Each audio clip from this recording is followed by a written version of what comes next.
Hey, salut groupe! En ce vendredi 17 avril, je commence par quelques informations générales. D'abord, connaissez-vous Martin Cali?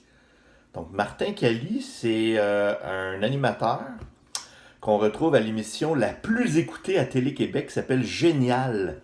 500 000 personnes regardent Martin Cali à Génial. Donc, en plus d'être un animateur, Martin Cali est enseignant, biochimiste, communicateur et vulgarisateur.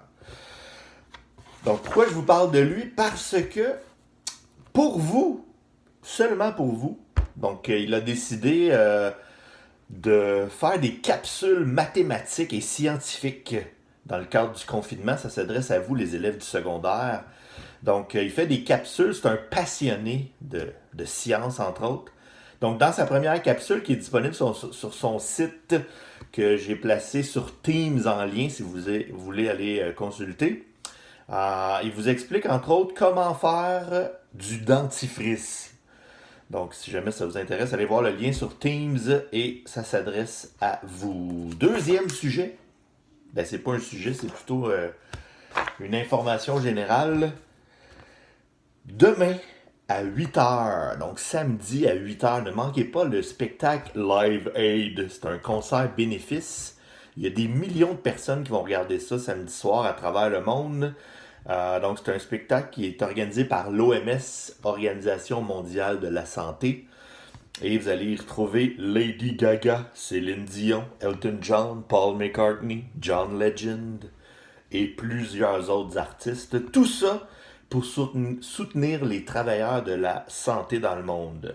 Donc, si vous voulez l'écouter sur une chaîne francophone, c'est seulement VRAC TV qui a les droits de diffusion en français. Mais vous allez retrouver aussi ce spectacle-là sur la plupart des réseaux américains. Donc voilà pour information générale. Mon premier sujet aujourd'hui, je parle de ce mot ici, néologisme. Qu'est-ce qu'un néologisme? C'est un mot grec dans lequel on retrouve néo qui veut dire nouveau, et logis, dans le mot logos, vient du mot, c'est comme un mot. Donc, nouveau mot. Donc, un néologisme, c'est un nouveau mot. Un mot qu'on crée. Donc, la langue française, c'est une langue vivante qui évolue constamment et elle doit s'adapter à de nouvelles réalités comme la COVID-19.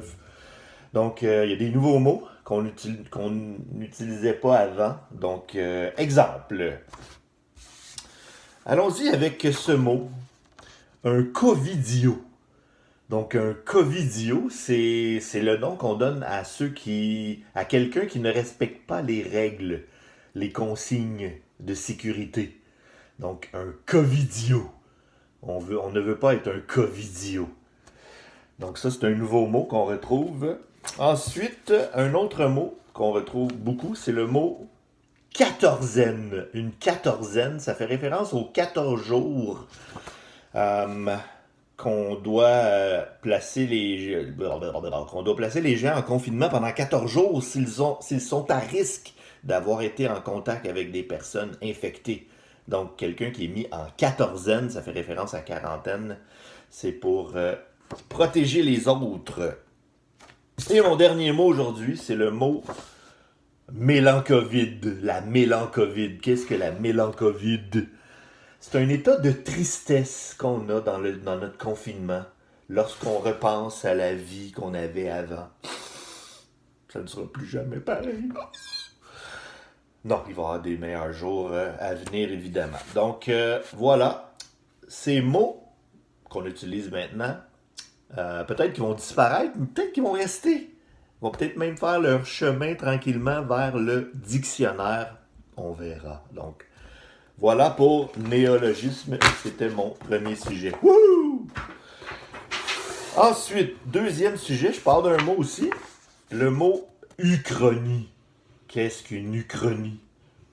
Une uchronie, c'est un procédé d'écriture dans lequel on change un fait historique. Donc, dans le fond, on réécrit l'histoire différemment. Je vous parle de ça parce qu'il y a une série télé fort intéressante que j'ai commencée. Donc, d'activité pour passer le temps aussi pendant le confinement. Donc, ça s'appelle Le complot contre l'Amérique. Donc, Complot contre l'Amérique, c'est une série télé. C'est américain, ça s'appelle The Plot Against America. Et c'est 6 épisodes d'une heure qu'on peut retrouver sur HBO en anglais ou sur Club Illico ou sur Crave, ceux qui ont Bell, Crave en français. Donc c'est une uchronie. Qu'est-ce que c'est l'histoire? En gros, ça se passe aux États-Unis en 1940, durant le début de la Deuxième Guerre mondiale. Et Hitler est en train de conquérir l'Europe, un peu comme cet aspect-là est respecté de l'histoire. Ce qu'on va modifier, c'est qu'aux États-Unis, en 1940, il y a des élections qui vont avoir lieu. Et là, il y a deux candidats. Il y a un candidat qui veut aller se battre contre Hitler, puis aller appuyer les Alliés, etc. Un peu comme ce qui est arrivé pour vrai. Mais il y a aussi un deuxième candidat qui, lui, c'est un peu le genre Donald Trump, donc qui veut fermer un petit peu les États-Unis. Et lui se dit, l'Amérique en premier, on n'a pas d'affaire à aller se battre là-bas, c'est pas notre guerre, on va pas aller sacrifier nos soldats pour aller là. Donc lui, il décide que finalement, Hitler, c'est un bon gars. Puis il va probablement nous débarrasser des Russes, les fameux communistes. Donc pour lui, c'est ça la bonne stratégie.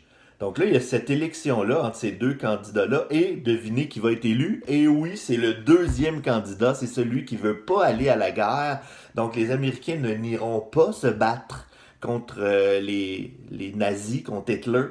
Et voilà, c'est un peu ça la série. Donc je commence, j'ai un épisode et demi de vue à peu près, c'est très bon, c'est très bien fait. Donc j'ai mis un lien sur Teams. Vous avez la critique de la série télé et aussi un extrait pour ceux qui aimeraient regarder un petit bout là, pour voir si ça les intéresse. Donc c'est tout pour moi pour cette semaine. Si jamais vous n'avez pas regardé mes capsules vidéo des jours précédents, allez-y, il y a plein de liens intéressants aussi. Et sur ça, je vous souhaite une belle fin de semaine et on se revoit lundi. Bye bye!